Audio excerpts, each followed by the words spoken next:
what's up, ladies and gentlemen? Welcome to the first edition of Off the Rails for week 1 against the 49ers. And boy, we have a stinker to start it off with. I can't believe what we saw. The preseason seems like it was light years away because the team didn't look the same. But I'm going to bring in my two buddies to help me break this down. First, I'm bringing in the famous TA. What's up, buddy? I know how you're feeling, but why don't you tell everybody else? Brother, this is the perfect episode for Off the Rails because I'm off the rails right now. Just like this team performed today, off the rails. This is absolutely asinine. Well, to say the least. You look like you're ready to blow some steam off. And we got another one coming in, ladies and gentlemen. It's the godfather, the podfather, JT. That's a good one. Yeah, all this time, 30 minutes later, drive home from work, and this still isn't sitting any easier for me. I don't know about you guys, but yeah, Off the Rails is perfect. What a great start to the Off the Rails show by having a whole lot off the rails here. So yeah, we assumed we were going to be able to stay on the rails with how this team looked in the preseason, and then we get into week 1 and we lose 30-7, and it wasn't even a competitive ball game, to say the least. I mean, guys, Kenny looked like absolute dog shit. This was not the same Kenny Pickett we saw in preseason. There was no precision, no accuracy. There was no plays downfield with Kenny. He looked uncomfortable in the pocket. I mean, am I the only one that saw that, or do you guys agree with me? Oh, no, absolutely. I know, I do. Everything was behind him. Oh, absolutely. Everything was behind the receivers. Nothing was on target. The play calling was horrible. Matt Canada needs to listen to our podcast. The very first thing we said about this game is whatever you do not run the jet sweep. Put that in your pocket. Hold it. Do not. What do we got to do the first? Like he knows better than we do. Right. We watch the goddamn game, boys. What do? You run the jet sweep for what? Nothing. Yeah. Then you put it in your pocket because you damn sure didn't run it the rest of the game. Right. Yeah, and I don't care what, they try to defend him and say, well, he's got the plays. He's got the plays. It doesn't matter if you have the plays. You have no disguise within your plays. Everybody knows what you're running just by the personnel that's coming on the field. You don't disguise anybody. I can't wait to see the comments from the 49ers group and the 49ers fans, just to see what they're like. Brock Purdy, we made him look like Justin Fields last year. Was it last year against Chicago? Made him look like a all-pro. And, not taking anything away from him, but no, JT, you're absolutely right. He looks like he was the first fucking pick and our quarterback is Mr. Irrelevant. Right. Yes. Right. Reversal. Well, I had to work today. We had customers coming in. This group of customer, a man and a husband and his wife, both in Steeler garbs. I couldn't wait to tell them about our podcast and our new Pro Sports Fans venture as host of the Steeler Fans. But during that, I was telling them, like, you know what? I'm excited to see Kenny. He's a warrior. He's going to go out there and fight and fight and fight. And then not that he didn't, but he did not look like a warrior to me. He looked like a deer in headlights in a way. And he looked like we were hoping that Brock Purdy would look like against us. Right. So, and then you look at the stats a little bit. And I'm not going to try to give away too much on Off the Rails. We can dive more into it on the podcast. But you look at the stat line, Brock Purdy, 19 of 29 attempts. And then you look at Kenny, 31 of 46 attempts. On a guy just 46 passing attempts. 46. And you could tell he wasn't feeling it at all. Hold on, guys. I got something playing in the background here. I'm sorry. And then you look at the rushing attempts. Christian McCaffrey, 22 carries.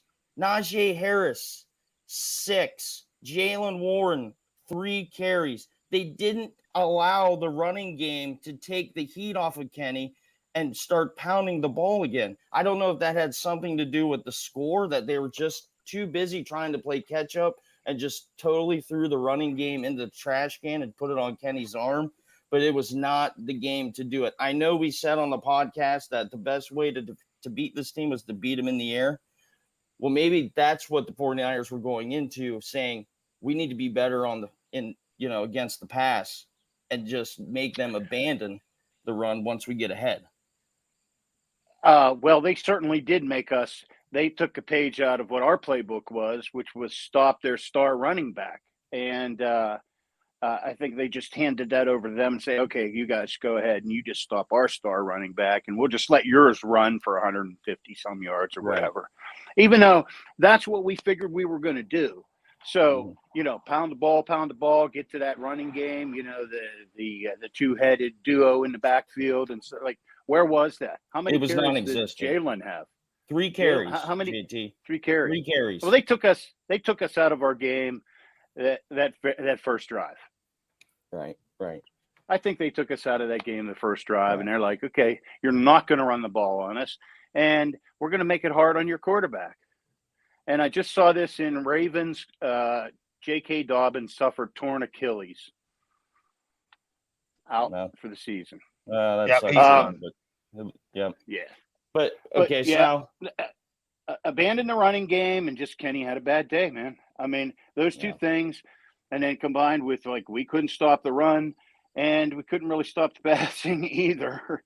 I think both of all three of their stars had decent days, were effective, and they just ran the ball down our throats. And but here's the thing, JT.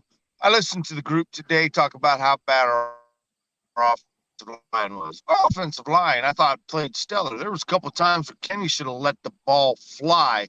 He was back there in the pocket for 8 seconds, if not more. The problem that I have with it, when I look at Shanahan's offense, is every time Purdy threw the ball, it was a wide open wide receiver. Every time we threw the ball, the guys blanketed. I'm like, are you kidding me? And when you did throw it, you blanketed. You threw it behind him. You threw it. It was just horrible. I'm at the point I understand right now. We were all giving Matt Canada a pass because of the preseason. But, like I was telling Freight Train just a minute ago, right now, maybe I drank the Kool-Aid, because in preseason, what did we see? A wide open offense for 2 series. Hey, but we didn't see him play a whole game. Now that we've seen the whole game and what the game plan was, that game plan sucked. I think we take our losses, fire Canada today, and let's roll forward, because the receivers are not where they need to be. No, there's no excuse. It was 4 minutes left in the second quarter. We had 1 yard of offense. 1 yard with 4 minutes left to go in the half. That is inexcusable. You could have took us 3 out there, and we could have got at least 1 yard against the 49ers. And I think I heard them mention 23 plus minutes of offense they had time of possession. 23 minutes. Yeah, we didn't possess the ball, put the defense in bad spots. Their average starting field position was on their own 40. Yeah, and their starting field position was averaged at their own 43-yard line. That's excellent. I mean, by the time position. When the game started, that Steelers emblem looked white. It looked pristine. By the end of the game, you got the whole game played on that 50-yard line, because they just had that emblem just tore the hell up. Now, that's not defense. That's offense. That is our problem. It's the coordinator. I'm done. It's the coordinator. Canada needs to go today. Right. Yeah. Well, and going into the defense a little bit. Congratulations to TJ, who ties the all-time Steelers sack record. Ties James Harrison with 80.5 with his 3 sacks today. TJ was the lone bright spot once again. TJ was the bright spot. Levi Wallace was nowhere to be found. Brandon Ayuk could do whatever the hell he wanted to do. Minkah Fitzpatrick disappeared all game long. The middle linebackers the middle linebackers got caught up on the wash just like they did last year. What was different between this year and last year? We overhauled the whole room. It didn't make a lick of difference. I saw exactly the same thing. Soft in the middle there. George Kittle pretty much, when he wanted to throw to him, he was there to make the play. And not just make the catch, but make the first down and then some. Yeah, I didn't really see anything different. Not really. Not really. KC was out of place all game long. Mm-hmm. KC looked horrible. Oh, terrible. All I know is, why did not Joey Porter Jr. come in at least for a play? Not until the end of the game. When he could have got valuable playing time. You're already down by 3 freaking touchdowns. Just bring him in. He could not have done any worse than what Levi Wallace did on Aiyuk. Honestly, he would have done fucking way better. Way better. I don't even care if he would have got a pass interference called against him. At least he would have been around the guy. Levi Wallace was maybe 15 yards away from him every single fucking play. It made no sense. There was no reason. There was no halftime adjustment on Aiyuk. He did whatever the hell he wanted to do all game long. All game long. And then even McCaffrey running on that left side. Where the hell was Highsmith? Yeah. Where was Highsmith the entire game? I did see Herbig coming. And then you brought in Herberg. Right, you brought in Herberg, and him and TJ met at the quarterback. Why did I not see more Herberg? Hell, even Golden, when Golden came in, Golden looked like he was fired up and ready to play. Yeah. He played. Mm-hmm. Yeah, they're just All right, guys. We got a lot to talk about and break this thing down tomorrow. Right. All I'm gonna do is evil at this time. Yeah, let's not get too far ahead of ourselves here. We got a show to do coming up tomorrow night. Canada gone. Yeah, I want Canada gone. Already. There it goes. The Fire Canada. It's flying. It's in full flight again. It only took one game. Kenny's got to be better too. Kenny's got to be way better too. He's got to take some of the blame as well. I'm not going to disregard Kenny. Had a horrible day, but as an offense coordinator, you did nothing to protect or put your young quarterback in a position to win. Unlike Shanahan, who didn't even have his quarterback play throughout the preseason, and by the looks of it, didn't need to play the preseason. He come out, he knew exactly what he was going to do and who he was throwing the ball to. Mm-hmm. And they were wide open. Right. Yeah. You're telling me with our talent, we can't find a wide open wide receiver? Apparently not, TA. Apparently not. It must be hard to do. I mean, that's what Canada's excuse is every week. Well, this is hard. This is a hard job. Well, then find something else. Because it sure looks a hell of a lot easier. Even the Houston Texans scored more than 7 points today. And they're supposed to be a train wreck. Even the Arizona Cardinals put up a fight in their game. Those are supposed to be terrible teams. I know we play the 49ers, but 7 points, 1 yard of offense with 7 or 4 minutes left to go and a half of football. It's inexcusable. That's not winning football. We look like pretenders out there, not contenders.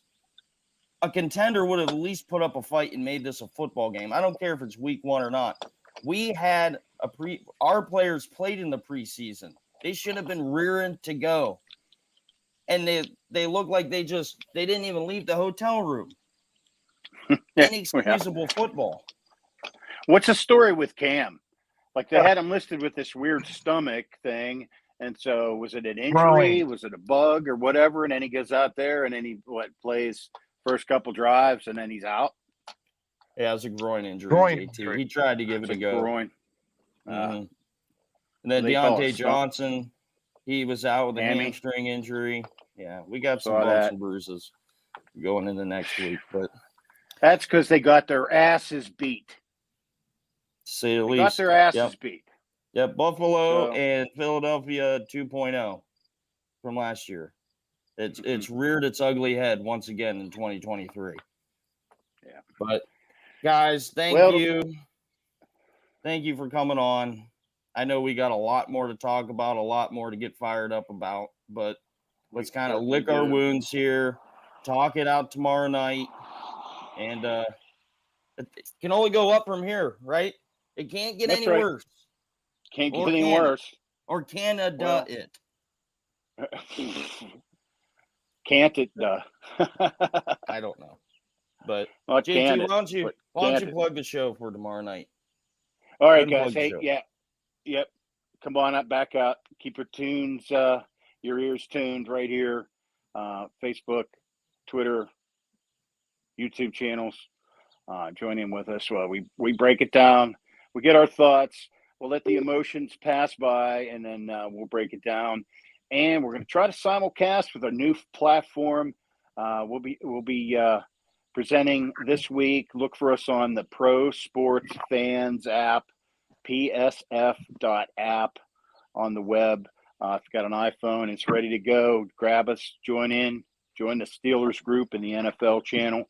And we're looking forward to checking in with you on both platforms here and there. So have a good night, guys. Let's lick our wounds and come back and break it down. We'll go to the lab tomorrow, and we'll see you guys then. Yeah.